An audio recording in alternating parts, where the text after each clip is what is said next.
Welcome to the basics of TM1Compare. In this video, we're going to take you through setting up TM1Compare to look at the differences between two TM1 servers, as well as migrate objects between them without taking any servers down. To get started, the first thing you'll need to do when you open up TM1Compare is go to the connections and configure the different connections you want to compare against. Now, I don't have any set up in here, so I'm going to create two new ones.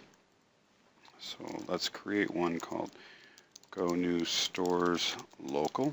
And this is going to use the sample database that came with TM1 called Go New Stores that is on my machine. So localhost, and it's called Go New Stores. The username and password in this case are predefined, so it's admin and Apple. After entering in the information, I can test the connection and confirm that I can connect. I will get the test connection succeeded message if that is the case, and then I can hit the save. And now I've got one connection here in my connections list. I need to create the remote, so I'm going to do the same thing. Go New Stores Remote this time. So I have another server with the same database, and this is called Go New Stores. The only difference is on a different machine. So username and password is also admin Apple. Okay, so now I've got two connections set up. I have a local and a remote, and I'll go back to the Home tab, and I can set the source and the destination server. Now, not so much for compare, but it's important if you're going to be migrating between two servers.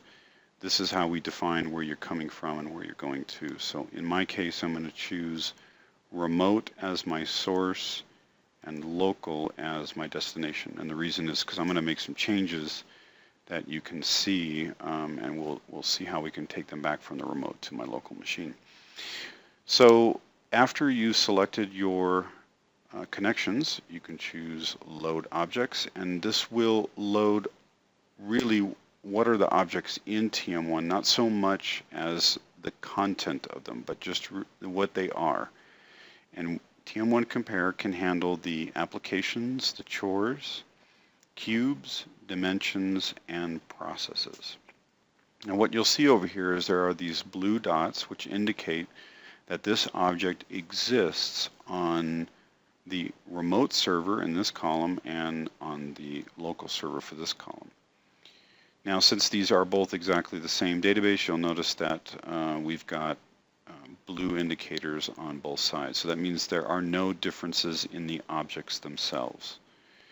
Now, when you expand out cubes, you can see here's what we actually look at in TM1Compare. We can see the cube name base sales forecast, and what we're comparing are the rules and the views.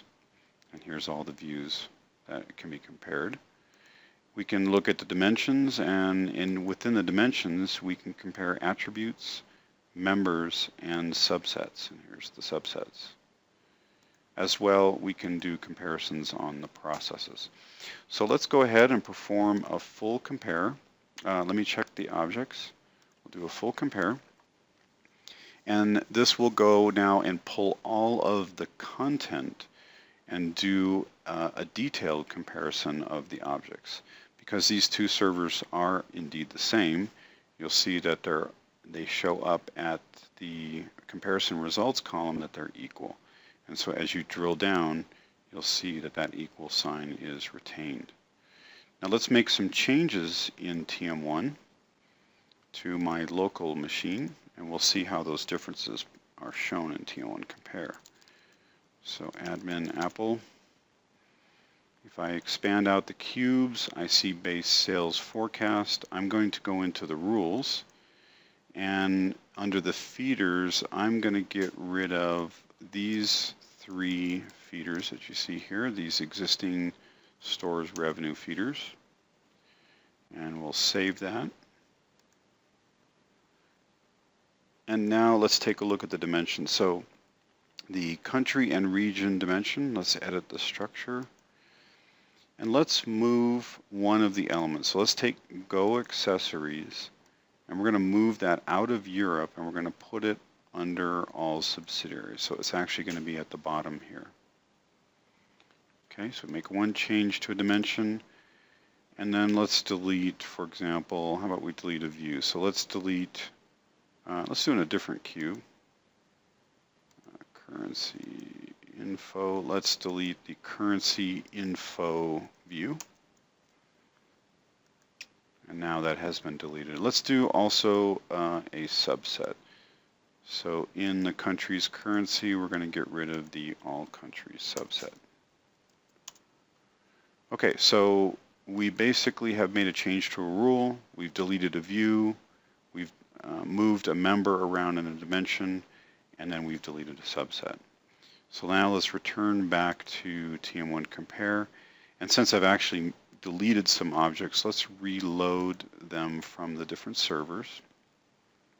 And now what you're going to see is that little blue indicator has turned to a half circle, telling you that there are some inconsistencies in some of the child objects. And we can drill in and see that currency info and views, and indeed the currency info view is now missing off of the local server.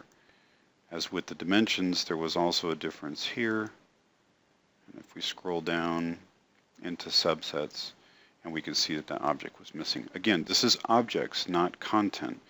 So let's take a look now at the content. So we're going to compare cubes and dimensions only, and let's do the compare.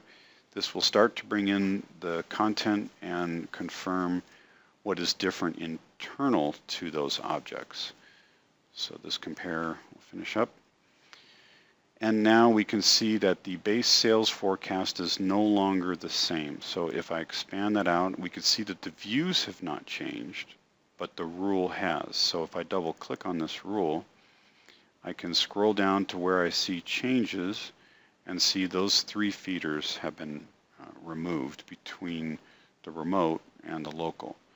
Now TM1Compare can use many different comparison utilities. In this case, I'm using WinMerge, but you can use other ones such as Beyond Compare as well.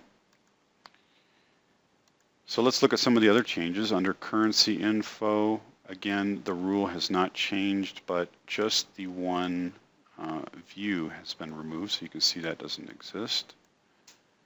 Let's take a look now at the dimensions, and the all countries does not exist. And then in country and region, the members. So let's take a look at the members differences between these two dimensions. Now what I did again was to remove Go accessories from the Europe hierarchy and move it outside of that. And you can see that here in the comparison, that the children of Europe Go accessories is no longer there on the local and has been moved down below.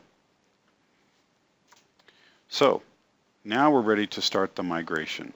Now there's two ways that a migration can be done. One of them, if you're connected to both servers simultaneously, you can simply right-click and copy the objects from one server to the next.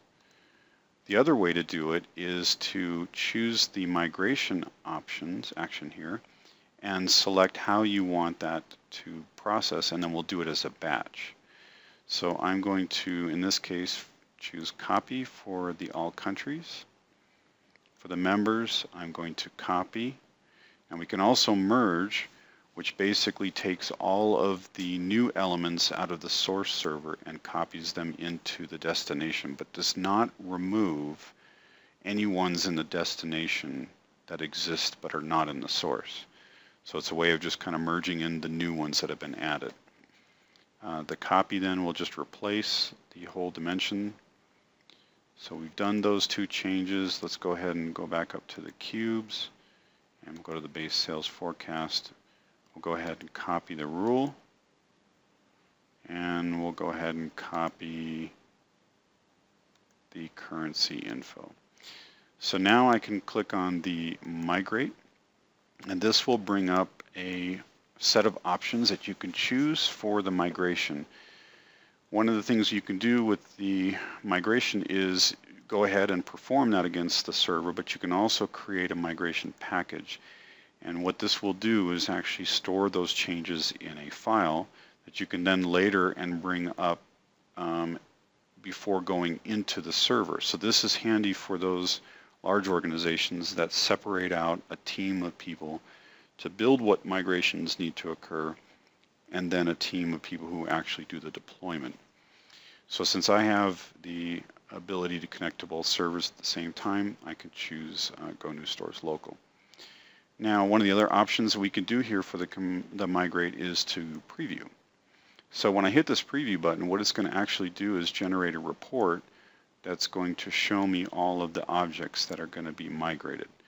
So in this case, I'm going to copy members from country and region to Go New Stores Local. I'm going to copy all countries subset to Go New Stores as well. I'm going to copy the view called currency info and copy the rule. So this now gives me an audit trail of all of the changes that are about to be made. So once I approve this report, I can choose migrate, and it will actually perform the copy process without taking the server down. So let's go ahead and close this dialog. And now if I reload these objects, you'll see that these circles are now gone. So that means the objects are now consistent between them. And let's go ahead and compare the rules and the cubes again. And what we'll see is that the comparison results will now have equal. So even though we've moved dimension members around, we've deleted views and subsets and so forth, we can still make those transitions occur. So now you can see that the base sales forecast is now equal, and the dimensions that we made changes to are also now equal.